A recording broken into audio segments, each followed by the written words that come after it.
So I've got well over 1,000 fragrances at this point. You know, it's completely out of hand, way too many. Nobody needs this many. You know, what you're seeing behind me is only a fraction of what is here. I've got stuff in boxes, I got stuff on the floor, there's stuff all over the place, way too much. And I always try to make this clear to you guys at home watching, and you know, you shouldn't really be striving to have a collection like this. You know, it's not something that is definitely not necessary, of course. I think we all understand that, but maybe sometimes you might look at something unnecessary and say, oh, that looks cool, I want that.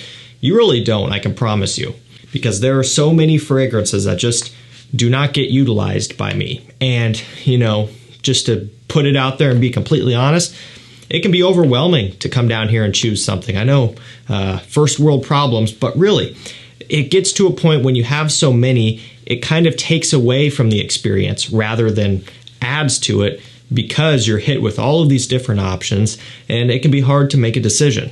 And so out of all of these fragrances that I have, these are some that I actually wear consistently. And another thing that might surprise you, you might not know this, but I'm kind of a creature of habit. So when you're watching this video and you're looking at these choices, a lot of these fragrances date back to the early beginnings of my collection. And from then until now, I still wear them consistently. Out of all of the new stuff that I have and all of the rare discontinued things and all of the expensive fancy niche, I keep going back to these. I think that is a true testament to what we're about to discuss today. So I'll drop links to them down below if you want to check them out at discounters. That's another thing. I've shopped at discounters religiously over the years, and a lot of the new releases I'll pick up at retail. I don't really recommend that either unless they're really, really good. But the bulk majority of, you know, my collection as it's been built has been through discounters, and that's really the way to go. All right, let's get things kicked off with a very obvious one, DIOR Homme Intense. I won't spend too much time here because you know it, and that's kind of why I wanted to put it up front and center. But it's an iris scent that I sampled first quite a while back when I was seeing all of the hype.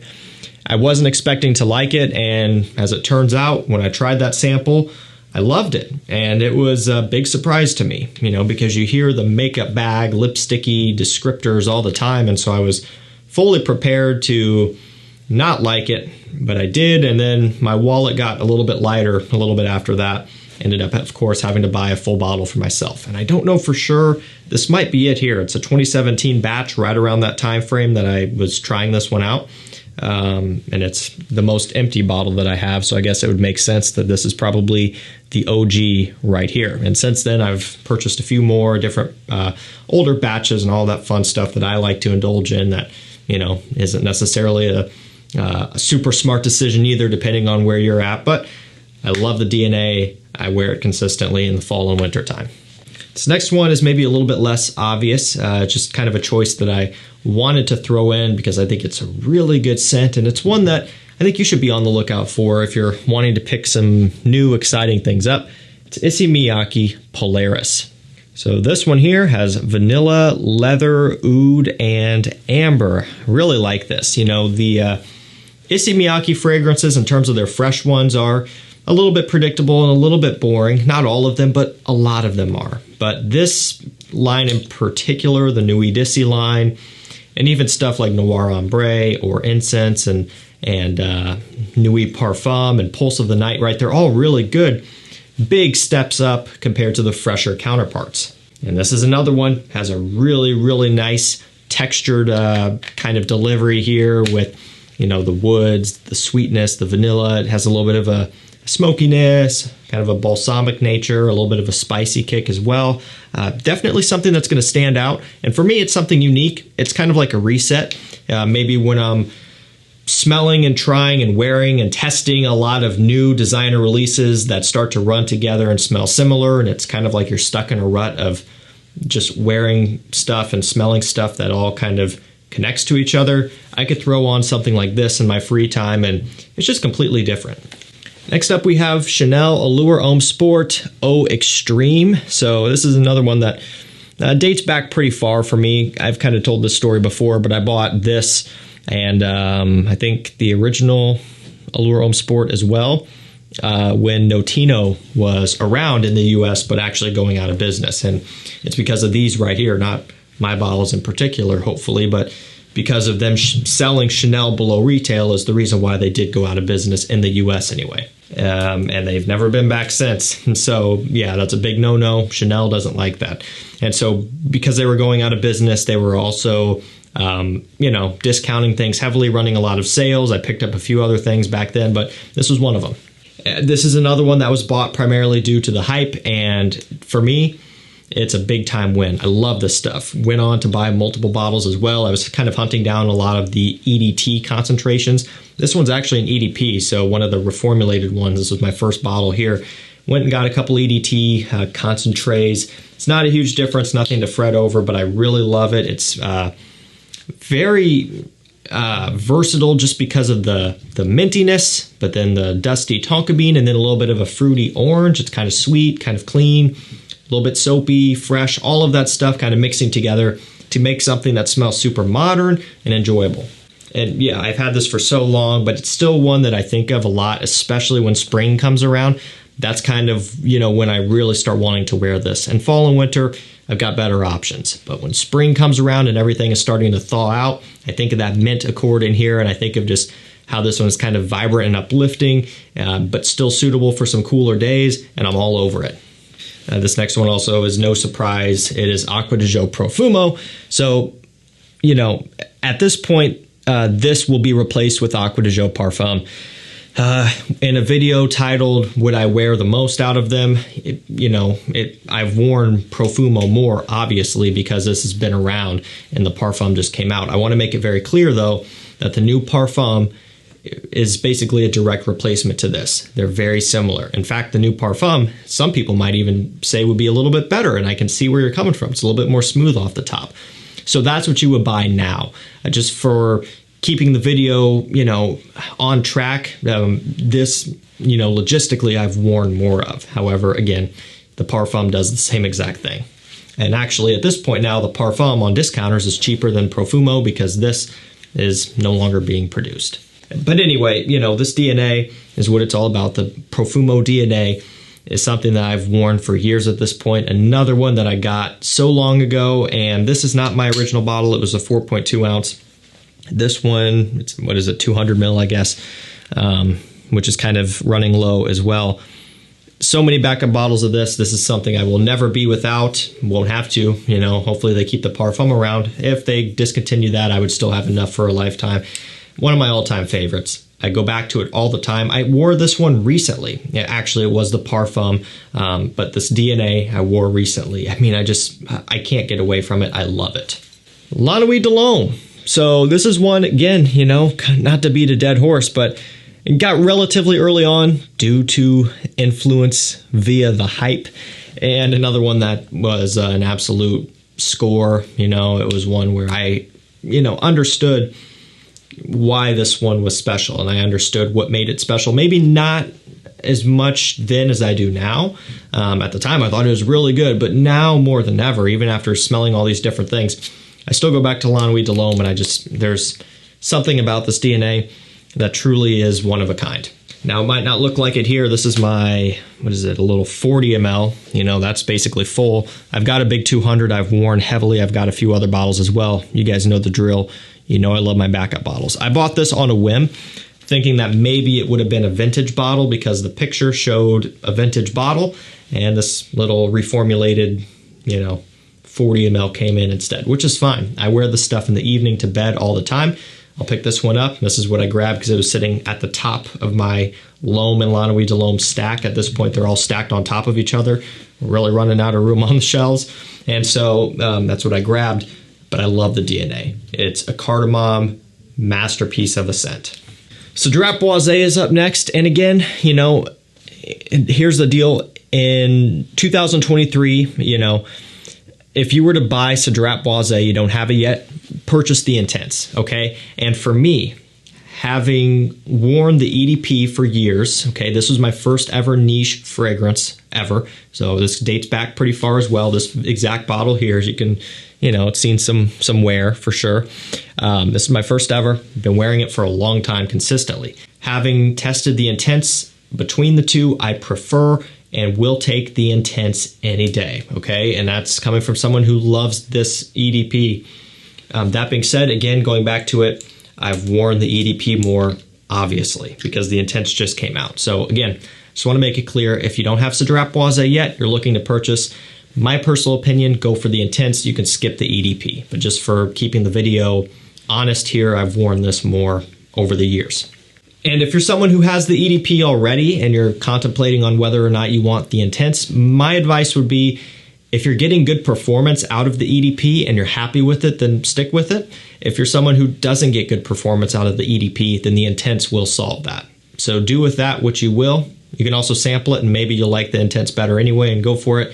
They're not crazy expensive. They're $100. The Intense is. It's not like it's, you know, a super big investment. So it's up to you. But this DNA, it's another one that's so wearable. It's sweet, but it's woody, and it has a little bit of a fresh kick. I love the fruits in here.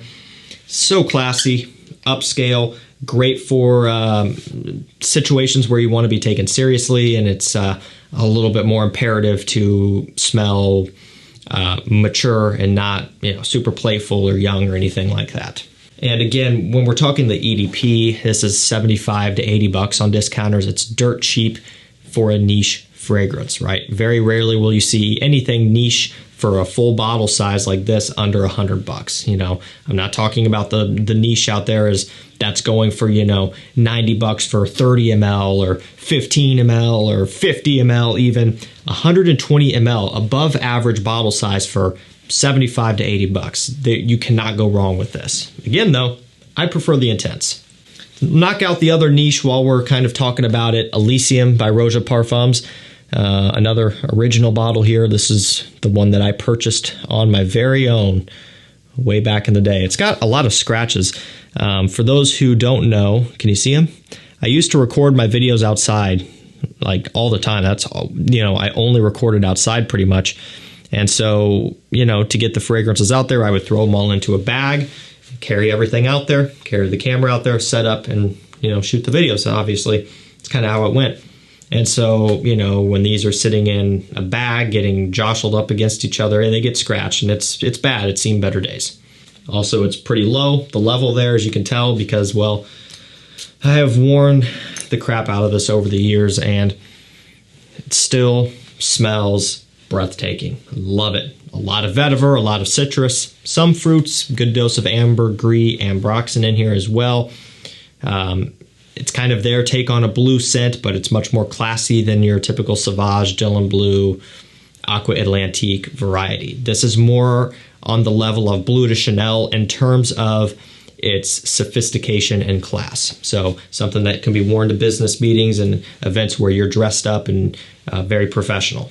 You know, these on discounters now are going for a, you know, $220 or so, just a touch over $200. They retail for $290, I think. So 100 milliliters. As far as niche goes, it's not completely preposterous. However, you know, it's still on the pricier side. Regardless of that, I've worn it for years and will continue to as well. I love this DNA. And also, this is a great entry-level scent into the brand of ROJA and or into niche in general. So something to keep in mind.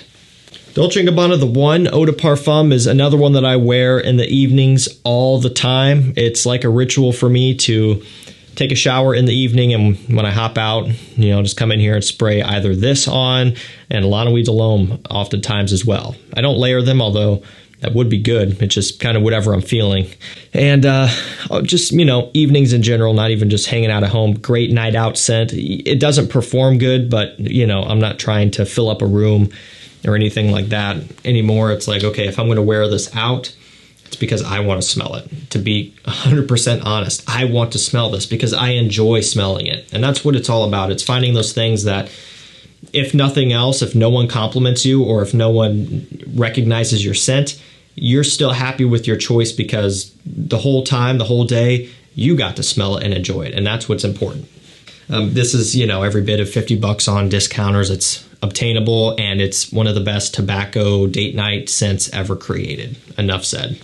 I've also worn quite a bit of AZZARO Wanted by Night, another one that I love and cherish and wear all the time. These 150s are kind of hard to find for some reason. You can get the 100s every now and then. The 50 mLs are the most common. And it's a great cinnamon, fruity, and sweet tonka bean scent. You know, it's Wanted, but with a cinnamon fruity, tobacco, darker twist. So truly, it is a nighttime version of AZZARO Wanted. That's something they got right. They hit the nail on the head. And honestly, more brands should take note of that, because this is how a flanker should be done. Another thing that I love to point out, and maybe it gets old, but I will continue to do it if I can, and I don't see why I couldn't. These bottles are refillable, and that simply unscrews. I point this out because if you're someone who buys off of Facebook groups or eBay or whatever, and you're buying something that is used, it's something to be aware of. I'm not trying to make anybody paranoid and anything like that, but it's something to keep in mind. I mean, it doesn't get easier than that. Now, because of the fact that this and the original Wanted and tonic and everything, the coloration of the scent is, well, it has some color to it besides just clear. You know, if you have a trained eye, you can tell when something looks a little bit off. But I still like to point that out. They could be using a fake picture and you get the bottle in and it's funky and weird and all of that. So just something to keep in mind. Regardless of that, I love it. I wear it heavily in the wintertime, and it's one I recommend. Last up for this video, we have Le Male Le Parfum. I've worn a lot of this, but I've also worn a ton of Ultramale. Could have put that one in here as well. That one dates back really far as well. But this one here I've also thoroughly enjoyed and worn heavily. It's great. I mean, cardamom, lavender, a little bit of iris in here, vanilla. It is another flanker that is well done. It's another one where I would say, hey, other brands, take note. This is a great example of a fragrance flanker. We're not getting a bunch of redundancy. It's not something that is too different either, because there's a fine line. Something that's too similar, not worth buying. Something that is way different, it doesn't make sense. It could have been another fragrance line and it just doesn't flow and maybe doesn't even smell that good. This is still working that original DNA, but making it just different enough to get your attention and to get you hooked. And it is phenomenal. The new Le Male Elixir is another beautiful scent, but it just came out, so I haven't worn it nearly as much. I can foresee that one being in a video like this in a few years. Alrighty guys, that's going to do it for me. I've got a lot of fragrances, but these are ones that I wear consistently. I love them. You know, they work great for me, and it's what it's all about. Hopefully you guys are working towards finding, you know, your fragrances that do like what these do for me. Maybe we have some of these in common, but these are the ones I go back to. You don't need as many fragrances as I have to enjoy the hobby and to smell good. Focus on finding the ones that work for you, and you're just going to be happy. That being said, if you are on the hunt for some rare stuff, you want to be notified when some big sales or deals come up. You know, we just had a big sale at Fragrance By, DIOR on Parfum, and a bunch of other rare stuff. CH Men Privé came into stock. So my mailing list and texting list gets first dibs on all of that. I'll link them down below. Hit the link, sign up for the email, send any text to the number down below. You'll be opted in for that. I recommend it. It's a free service. You can unsubscribe at any time, but I don't think you're going to regret it. It's a great way to save a lot of money and to get some amazing finds. Thank you so much for watching. Stay safe, stay healthy. We'll see you tomorrow with another one. Take care.